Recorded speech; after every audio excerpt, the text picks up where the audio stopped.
Hello guys, कैसे हैं आप लोग। स्वागत है आपका गुरुजी उत्तराखंडी चैनल पे। तो जो आपका ना यूनियन बजट 2022-23 ये जो है आ चुका है।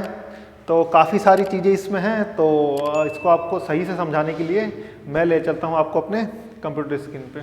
तो हम जो है अब आपका आगे हैं बजट पे, ठीक है। तो गवर्नमेंट ऑफ इंडिया बजट 2022-23, ठीक है। तो इसमें हम आगे चलते हैं आपका।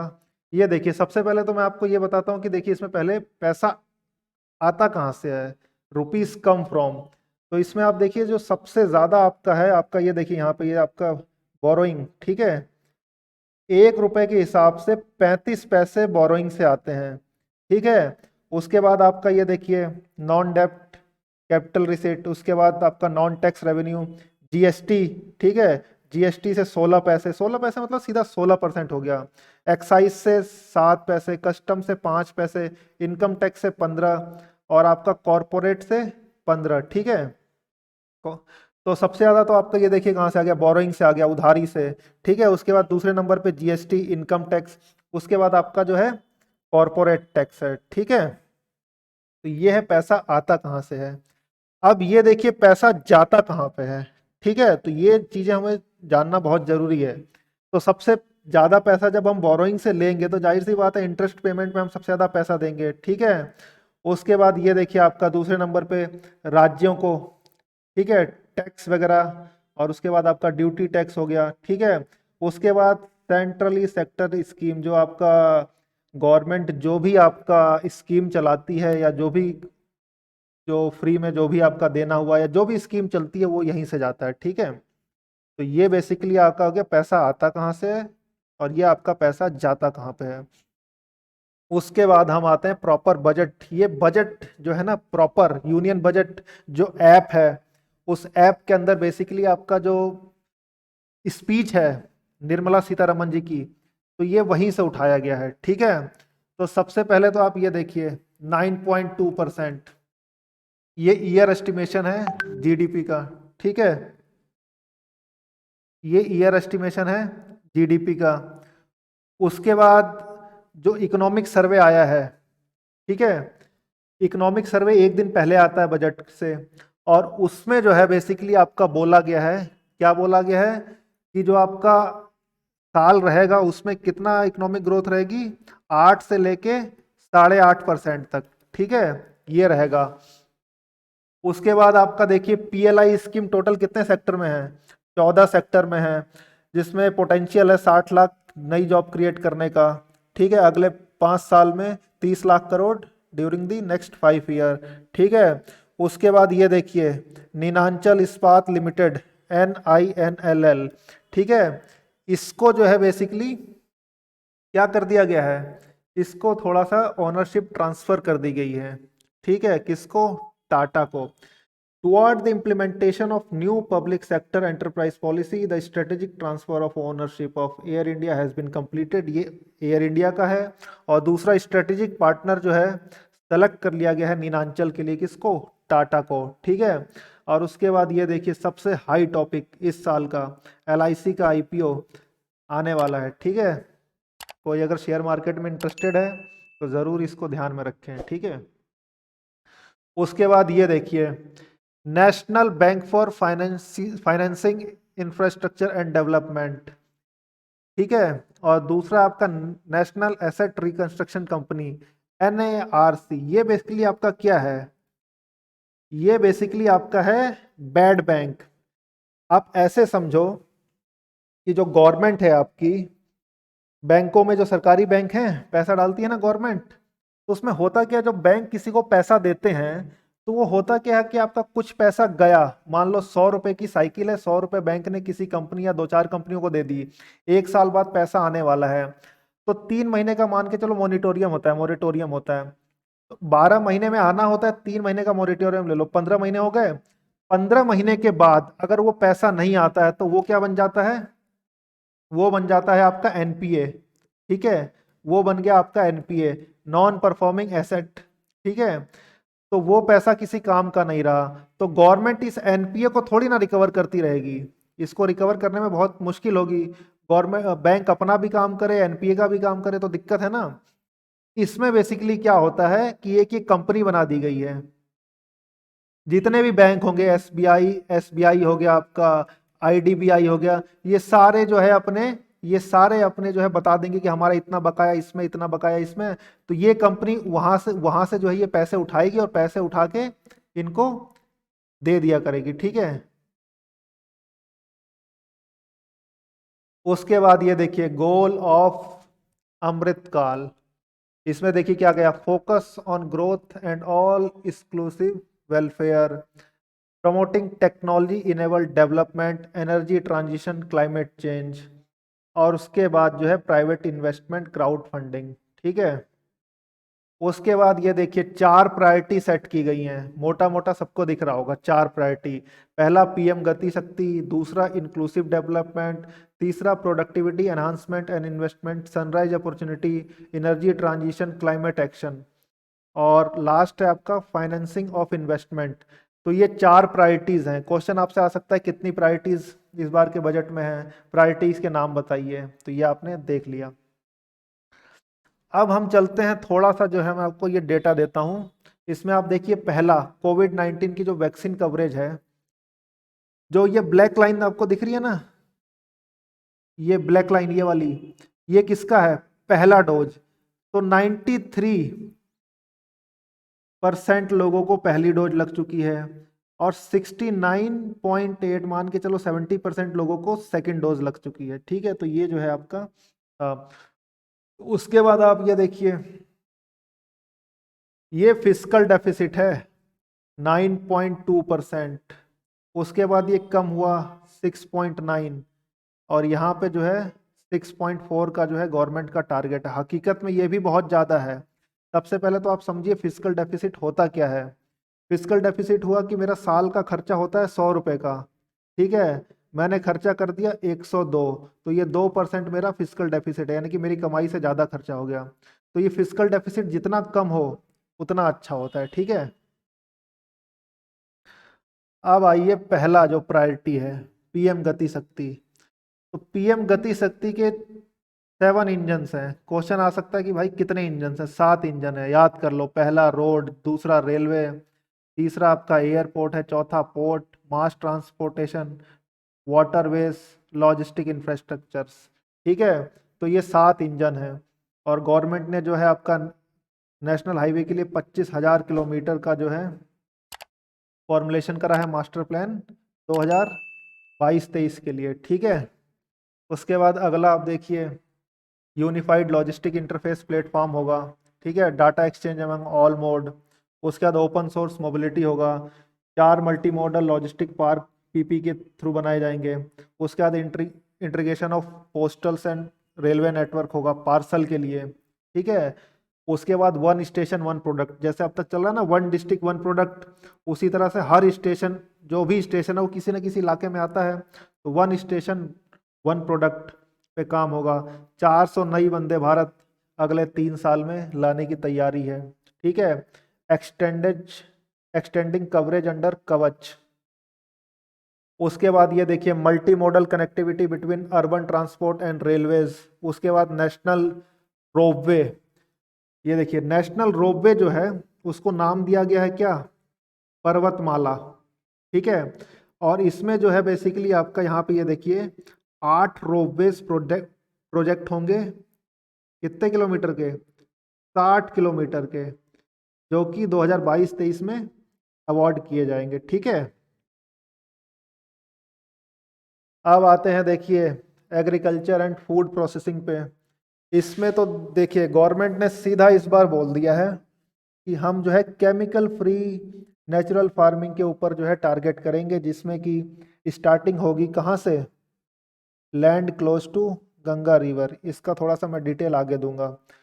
पोस्ट हार्वेस्टिंग वैल्यू एडिशन पे बात चलेगी, ठीक है। उसके बाद consumption and branding of millet product. उसके बाद आपका देखिए किसान ड्रोन, किसान ड्रोन के ऊपर है, ठीक है, किसान ड्रोन के ऊपर बात चलेगी।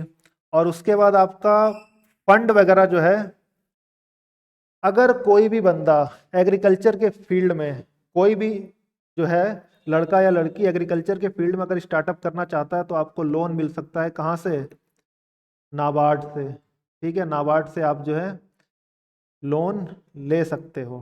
ठीक है, उसके बाद ये देखिए, गवर्नमेंट ने बोला है 2020-21 में एस्टिमेशन पैडी और वीट जो है कितना लिया जाएगा, 1208 lakh metric ton of wheat and paddy, जो कि 163 लाख फार्मर से लिया जाएगा 2,33,000 करोड़ का डायरेक्ट एमएसपी से। ठीक है, डायरेक्ट पेमेंट ऑफ एमएसपी से। तो ये गवर्नमेंट ने सीधा सीधा डेटा दिया है। उसके बाद जो मैंने आपको केमिकल फ्री नेचुरल फार्मिंग बताया था, इसका पहला फोकस रहेगा जो गंगा नदी है ना, गंगा नदी उसके आसपास के जो 5 किलोमीटर का कॉरिडोर का इलाका है गंगा नदी के आसपास, शुरुआत वहां से होगी ताकि नदियों का पानी भी साफ रहे और चीज़ें जो है अच्छे से शुरू हो पाएँ। उसके बाद अगला अब ये देखिए, 2023 हैज़ बीन अनाउंस, जो ईयर है आपका 2023 को जो है आपका अनाउंस कर दिया गया है इंटरनेशनल ईयर ऑफ मिलेट्स। ठीक है, तो यहाँ आपको सपोर्ट मिलेगा गवर्नमेंट की तरफ से, किसान ड्रोन जो कि मैंने आपको बता ही दिया, और आपको जो है फंड मिलेगा कहाँ से, नाबार्ड से। ब्लेंड कैपिटल, ब्लेंड कैपिटल का क्या मतलब होता है, ब्लेंड कैपिटल का मतलब होता है गवर्नमेंट और प्राइवेट सेक्टर दोनों को जो है इंक्लूड किया जाएगा और आईटी बेस्ड सॉल्यूशन यहाँ पे लाए जाएंगे। उसके बाद ये देखिए, केन बेतवा जो है प्रोजेक्ट काफ़ी ज़्यादा जो है न्यूज़ में रहा था और आपने इसको देखा भी होगा। तो ये लगभग कितने फार्मर्स को फ़ायदा देगा, ये देगा आपको 9.62 लाख फार्मर को फ़ायदा देगा, और 9.1 लाख हेक्टेयर फार्म लैंड को जो है ये क्या करेगा, सिंचाई करेगा। ठीक है, 130 मेगावाट की जो है बिजली भी जनरेट होगी। तो ये इंटरलिंक पे जो है काम शुरू हो जाएगा। उसके बाद जो है आपके डीपीआर जो है, डीपीआर क्या होता है, डिटेल प्रोजेक्ट रिपोर्ट होता है, जो कि तैयार हो चुका है किसका, धमगंगा पिंजल, पर तापी नर्मदा, गोदावरी कृष्णा, कृष्णा पेन्नार, पेन्नार कावेरी का। और ये देखिए लाइन क्या लिखी है, once a consensus is reach among the beneficiary state, the centre will provide support for implementation. यानी कि जिन राज्यों में ये नदियां हैं उनमें जब तक कंसेंसस नहीं बनेगा तब तक बात आगे कैसे बढ़ेगी। तो ये 5 प्रोजेक्ट का जो है डीपीआर ऑलमोस्ट फाइनलाइज होने वाला है, या अब तक हो भी चुका होगा। अगला आइए आप एजुकेशन पे। एजुकेशन में देखिए सबसे पहले क्या दिखाया है, यूनिवर्सलाइजेशन ऑफ क्वालिटी एजुकेशन, जिसमें कि आपका 1 क्लास 1 टीवी चैनल होगा, जो कि एक्सपेंड होगा 200 टेलीविजन चैनल तक। ठीक है, वर्चुअल लैब, स्किलिंग ई लैब, उसके बाद डिजिटल यूनिवर्सिटी। ठीक है, हाई क्वालिटी ई कंटेंट डिलीवर किया जाएगा डिजिटल टीचर्स के द्वारा, थ्रू डिजिटल टीचर, यानी कि आपको वर्चुअल मोड में। ठीक है, उसके बाद आपका देखिए डिजिटल यूनिवर्सिटी बनाई जाएगी। ठीक है, जिसमें वर्ल्ड क्लास क्वालिटी एजुकेशन जो है आपके डोर स्टेप पे जो है होगा, और इसमें ICT expertise, cutting edge technology, hub and spoke model में। ठीक है, हब एंड स्पोक मॉडल क्या हुआ, ये आपका देखो यहाँ पे ये आपका एक हब है और ये स्पोक मॉडल, यानी कि यहाँ से हर जगह आपको जो है क्वालिटी एजुकेशन दी जाएगी, यानी कि सेंटर एक बीच में बन जाएगा और उससे चारों तरफ चीज़ें आगे बढ़ेंगी। उसके बाद ये देखिए काफ़ी इंपॉर्टेंट है, नेशनल टेली हेल्थ प्रोग्राम। इसमें बेसिकली आपका क्या है, इसमें जो है बेसिकली आपका जो मेंटल हेल्थ, जो कोविड के टाइम पे जो है लोग बहुत परेशान रहे हैं, उनके लिए नेशनल टेली हेल्थ प्रोग्राम है। ठीक है, और उसमें टोटल नेटवर्क कितना दिया गया है, यहाँ पे आप देख रहे हैं ना, ये 23 tele health, tele mental health centre of excellence होगा। ठीक है, और इसको यूज़, और इसको किसके साथ लाया जाएगा, निहेम्स के द्वारा। ठीक है, being the nodal centre and international institute of information technology Bangalore, triple IT Bangalore का जो है इससे टेक्नोलॉजी सपोर्ट लिया जाएगा। उसके बाद जो है हेल्थ का जो है मैंने आपको पीछे डिटेल दिया, ये आपके बेसिक हाइलाइट्स हैं। ठीक है, national digital health ecosystem roll out किया जाएगा, टेली मेंटल हेल्थ जो मैंने आपको बता दिया है। इंटीग्रेटेड आर्किटेक्ट, ठीक है, इंटीग्रेटेड आर्किटेक्ट, मिशन शक्ति, मिशन वत्सल्य और सक्षम आंगनवाड़ी और पोषण 2.0 ये लॉन्च होंगे। ठीक है, 2 लाख आंगनवाड़ी को अपग्रेड किया जाएगा सक्षम आंगनवाड़ी के तौर पे। ठीक है, उसके बाद आप देखिए, ये है आपके वेलफेयर फोकस, हर घर नल से जल, ठीक है। इसमें बेसिकली आपका क्या है, 3.8 crore household to be cover under इसके हर घर नल से जल में, ठीक है। उसके बाद पीएम आवास योजना, 80 लाख घर कंप्लीट हुए हैं 22-23 में, मतलब अभी मार्च तक कंप्लीट हो जाएंगे। उसके बाद अगला आप देखिए, तीसरा क्या है, पीएम डिवाइन। इसमें क्या है, ये बेसिकली नॉर्थ ईस्ट के लिए है। पीएम डिवाइन किससे रिलेटेड है, नॉर्थ ईस्ट से रिलेटेड है। एक्रोनिम्स तो मस्त बनते हैं, सेंट्रल गवर्नमेंट में जो भी ब्यूरोक्रेट एक्रोनिम बनाता है, आई सल्यूट, क्या बनता है, मतलब मस्त। तो पीएम डिवाइन क्या है, basically to fund infrastructure and social development based on felt of need of North East. तो पीएम डिवाइन जो है पूरी तरह से नॉर्थ ईस्ट के इंफ्रास्ट्रक्चर डेवलपमेंट के लिए क्या है, टारगेटेड है, ठीक है। उसके बाद ये देखिए, अब तक आपने सुना होगा कि 112 एस्पिरेशनल डिस्ट्रिक्ट में जो है हमारा फोकस रहेगा, लेकिन इस बार चीज़ें चेंज हो गई हैं, डिस्ट्रिक्ट बहुत बड़ा होता है। अब जो है हमारा फोकस किस पे रहेगा, एस्पिरेशनल ब्लॉक्स पे, ठीक है। डिस्ट्रिक्ट के अंदर आप और ज़्यादा टारगेटेड कर रहे हो, ठीक है, तो एस्पिरेशनल ब्लॉक प्रोग्राम आ गया है। उसके बाद ये देखिए, सरकार की नींद खुली है, बहुत अच्छा लगा मुझे, वाइब्रेंट विलेज प्रोग्राम, ठीक है। इसमें क्या होगा कि जितने भी नॉर्दर्न बॉर्डर पे गांव हैं, उनको जो है गवर्नमेंट सुविधाएं देगी, अच्छे से डेवलप करेगी, और उन पे फोकस किया जाएगा। और ये किस लिए किया जाएगा, ये बेसिकली इसलिए किया जाएगा, जो हमारा गलवान वैली क्लैश हुआ है, ठीक है, उसमें अगर बॉर्डर के इलाके पे अगर लोग रहते, तो वो फर्स्ट लाइन ऑफ डिफेंस होता है, जिसमें कि आपको बता दिया जाएगा, जो लोग रहेंगे वो डिफेंस फोर्सेस को बता देंगे कि यहाँ पे ये दिक्कत आ रही है, ये दिक्कत आ रही है। आपको पता है कारगिल जो लड़ाई हुई थी, उसमें जब कारगिल में इंट्रूजन हुआ था, तो चरवाहा था, उस चरवाहा ने जो है इंडियन आर्मी को बताया था कि यहाँ पे कुछ लोग आए हैं। तो जो विलेजेस होते हैं ना बॉर्डर पे, वो फर्स्ट लाइन ऑफ डिफेंस का काम करते हैं। तो ये एक बहुत जरूरी चीज़ है, गवर्नमेंट ने इससे ध्यान दिया है। तो धीरे धीरे टूरिज्म वगैरह वहाँ पे जाएगा, तो लोग अपने आप पलायन नहीं करेंगे, उनको कुछ सुविधाएं दे दो, टूरिज्म दे दो, और एक लाइवलीहुड का जरिया बना के दे दो, ठीक है। तो ये बहुत अच्छा डेवलपमेंट हुआ, इसकी बहुत ज़्यादा जरूरत थी। उसके बाद digital banking by post office, अब देखिए 100% पोस्ट ऑफिस टू कम अंदर कोर बैंकिंग सिस्टम, ठीक है। उसके बाद digital payment, schedule commercial bank जो है सेटअप करेंगे क्या, 75 डिजिटल बैंकिंग यूनिट 75 डिस्ट्रिक्ट में, ठीक है, 75 डिजिटल बैंकिंग यूनिट 75 डिस्ट्रिक्ट्स के अंदर, अच्छी चीज़ें हैं। उसके बाद आप ये देखिए, जो मैंने आपको बताया था रेवेन्यू एक्सपेंडिचर, और क्या बताया था, कैपिटल एक्सपेंडिचर, ठीक है। तो ये आपका क्या है, रेवेन्यू एक्सपेंडिचर की लाइन है, ये धीरे धीरे कम हुई है, ठीक है। और ये आपका जो है कैपिटल एक्सपेंडिचर धीरे धीरे बढ़ा है। रेवेन्यू एक्सपेंडिचर मैंने बताया था, जो कि आपका पेंशन वगैरह या वेलफेयर स्कीम में जो पैसा जाता है, जो कि हमको बना के कुछ नहीं देता है रिटर्न में, लेकिन वो ज़रूरी होता है। कैपिटल एक्सपेंडिचर क्या होता है कि हमको रिटर्न देता है, रोड, रेलवे, ठीक है, एयरपोर्ट। उसके बाद ये देखिए, डिजिटल रुपी, ये जो है आरबीआई लाएगी इस साल। डिजिटल रुपीस क्या है, एक हिसाब से समझ लिए क्रिप्टो रुपीज आएगा, ठीक है।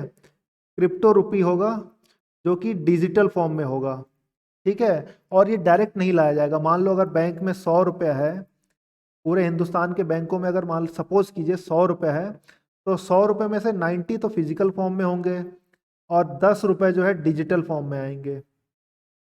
तो धीरे धीरे इसको जो है फेज मैनर में लाया जाएगा, और इसका फायदा क्या होगा कि जो 2 नंबर का पैसा है वो रुक जाएगा, क्योंकि अब ट्रांजेक्शन बैंक टू बैंक ही होना है, जेब में हार्ड करेंसी नोट आएगी नहीं। तो धीरे धीरे ये चीज़ें जो है करप्शन को कम करने में भी हमें फायदा देंगी, डिजिटल करेंसी, ठीक है। उसके बाद ये देखिए, डिजिटल बैंकिंग मैंने आपको बता ही दिया है कि 75 जो है आएगा, उसका जो है आपका डिटेल है, आप देख लेना।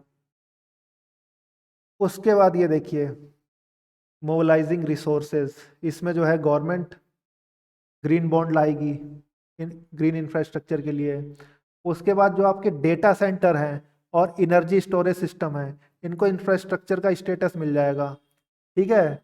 इंफ्रास्ट्रक्चर का स्टेटस मिल जाएगा, तो इनको जो है लोन वगैरह और काम करने में आसानी होगी। वेंचर कैपिटल, प्राइवेट इक्विटी, और blend financing for sunrise sector. Blend financing का मतलब होता है गवर्नमेंट और प्राइवेट सेक्टर दोनों जो है मिलके इसमें फाइनेंसिंग करेंगी। उसके बाद देखिए स्टेट्स के लिए क्या किया गया है, फिजिकल स्पेस जो है ज़्यादा दिया गया है।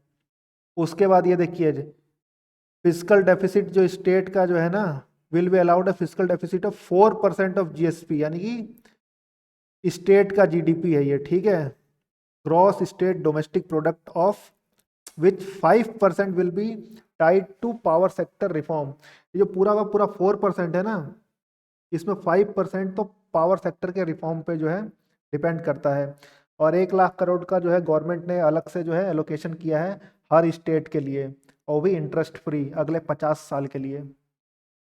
उसके बाद ये देखिए मजे की चीज, ई पासपोर्ट। ये देख रहे हैं आप ई पासपोर्ट, इसमें देखिए ये लाइन ही पढ़िए, the issuance of E passport using embedded chip and futuristic technology will be rolled out in 2022-23 to enhance convenience for the citizenship of overseas travel। समझ में आई बात? नहीं समझ में आई, यानी कि आपको सीधा समझो इलेक्ट्रॉनिक सिस्टम मिल जाएगा और एक चिप मिल जाएगी, जिससे कि चीज़ें जो हैं और ज़्यादा आसान हो जाएंगी या स्ट्रिक्ट हो जाएंगी, जो आप समझना चाहो वो समझ सकते हो। ठीक है, बैटरी स्वैपिंग पॉलिसी, ये लाने का मेन जो है रीज़न यही है कि बड़े बड़े शहरों में जगह कम है, तो हम हर जगह जो है चार्जिंग स्टेशन नहीं लगा सकते हैं, तो बैटरी स्वैपिंग स्टेशन रहेगा। आपकी बैटरी डिस्चार्ज हुई, बैटरी निकाली और नई बैटरी डाल दी गाड़ी में आपने, ठीक है। तो ये इलेक्ट्रिक व्हीकल के लिए है, बैटरी स्वैपिंग पॉलिसी जल्दी फॉर्मुलेट होगी। उसके बाद ये देखिए एक्सेलरेटेड कॉरपोरेट एग्जिट। अभी तक बेसिकली क्या होता था ना, 2 साल लग जाते हैं, जैसे कोई कंपनी आई काम वाम करा, ठीक है, मामला जमा नहीं, तो उसको फेज आउट होने में, कंपनी यहाँ से बाहर जाने में उसको 2 साल का समय लगता है। तो अब इस समय को कम करके 6 महीने कर दिया जाएगा, 6 मंथ के अंदर आप एग्जिट कर सकते हो, ठीक है। उसके बाद इस साल जो है 5G टेक्नोलॉजी आ जाएगी टेलीकॉम सेक्टर की, ये बहुत अच्छी न्यूज़ है, ठीक है। उसके बाद ये देखिए क्वेश्चन यहाँ से फिर बनता है, सनराइज अपॉर्चुनिटी क्या है? Artificial intelligence, geospatial systems, drone, semiconductor ecosystem, space economy, genomics, pharmaceutical, green energy, clean mobility system, ये जो है बेसिकली क्या है, ये है सनराइज अपॉर्चुनिटी, ठीक है, इसको आप ध्यान रखिएगा। उसके बाद देखिए financing of investment. Financing of investment में आप ये देखिए, जो आपका बजट है ना, कैपिटल एक्सपेंडिचर, जो मैंने आपको बताया ना कैपिटल एक्सपेंडिचर और रेवेन्यू एक्सपेंडिचर, तो कैपिटल एक्सपेंडिचर जो है 35.4%, यानी कि आप मान के चलो 35.5% जो है बढ़ा है, जो कि बहुत अच्छी चीज़ है। ये देखिए 5.5 लाख करोड़ का था, जो कि इस साल 7.5 लाख करोड़ का हुआ है। टोटल जो इस साल का एस्टिमेटेड बजट है वो 39, ओवरऑल मान के चलो 40 लाख करोड़ है। तो अगर आप इसको एब्सोल्यूट टर्म्स में लोगे तो ये 10.5 लाख करोड़ के आसपास पहुंचेगा, यानी कि 1/4 जो बजट है आपका, 1/4 ये कैपिटल एक्सपेंडिचर में जा रहा है, जो कि बहुत अच्छी चीज़ है। ग्रीन बॉन्ड मैंने आपको बता ही दिए हैं, ठीक है। बेसिकली ग्रीन बॉन्ड क्या था आपका, मोबिलिटी के लिए यूज़ होगा, ग्रीन इंफ्रास्ट्रक्चर, ठीक है, कार्बन इंटेंसिटी इकोनॉमी में कम करने के लिए, ठीक है, इंफ्रास्ट्रक्चर वगैरह उस हिसाब से बनाएंगे। उसके बाद ये देखिए गिफ्ट कहाँ पे है, ये सबसे पहले तो बताइए गिफ्ट सिटी है कहाँ पे? ये है आपका गुजरात के अंदर। World class foreign institutions and university allowed होंगी गिफ्ट सिटी में, जो कि financial management, fintech, science, technology, engineering, maths के ऊपर कोर्सेज देंगी, जिनको कि फ्री ऑफ डोमेस्टिक रेगुलेशन, यानी कि वो अपने रेगुलेशन से, मतलब जो हमारा डोमेस्टिक रेगुलेशन है उससे फ्री रहेंगी, अपने रेगुलेशंस वो ला सकती हैं, ठीक है। उसके बाद ये देखिए इंटरनेशनल आर्बिट्रेशन सेंटर कहाँ पे बनेगा, गिफ्ट सिटी गुजरात के अंदर, इसलिए टाइमली डिस्प्यूट सेटलमेंट होगा, ठीक है, जो भी डिस्प्यूट वगैरह होता है, और ये आएगा किसके अंडर, इंटरनेशनल जुरिडिक्शन के अंदर, ठीक है। उसके बाद जो है service for global capital for sustainable and climate finance in the country will be facilitated in the gift city, ठीक है। उसके बाद ये देखिए फिस्कल मैनेजमेंट, सबसे ज़्यादा जरूरी चीज़ मेरे हिसाब से पूरे बजट की, ठीक है। पिछले साल का एस्टिमेशन था, यानी कि पिछला साल कब खत्म होगा, 31 मार्च को। एस्टिमेशन कितना था, लगभग 35 लाख करोड़। खर्चा कितना हो गया, देख रहे हो आप खर्चा, एस्टिमेशन से खर्चा ज़्यादा है। 38 लाख खर्चा हो गया और 35 लाख का एस्टिमेशन था, लगभग लगभग 3 लाख करोड़ एक्स्ट्रा खर्च हुआ है। ठीक है। उसके बाद आप देखिए यहाँ पे नीचे आइए, ये देखिए 39, यानी कि 40 लाख करोड़ का इस बार का जो है इनका टारगेट है। पर कमाई जो है ना ये है, तो बचा हुआ कहाँ से उठता है गवर्नमेंट का, बचा हुआ उठता है मार्केट से। तो जो बोरोइंग होती है ना, आपने देखा ना पैसा सबसे ज्यादा कहाँ से आता है, बोरोइंग से आता है। ठीक है, इसीलिए। और जाता कहाँ पे है, उसी बोरोइंग के इंटरेस्ट रेट को चुकाने में। ठीक है।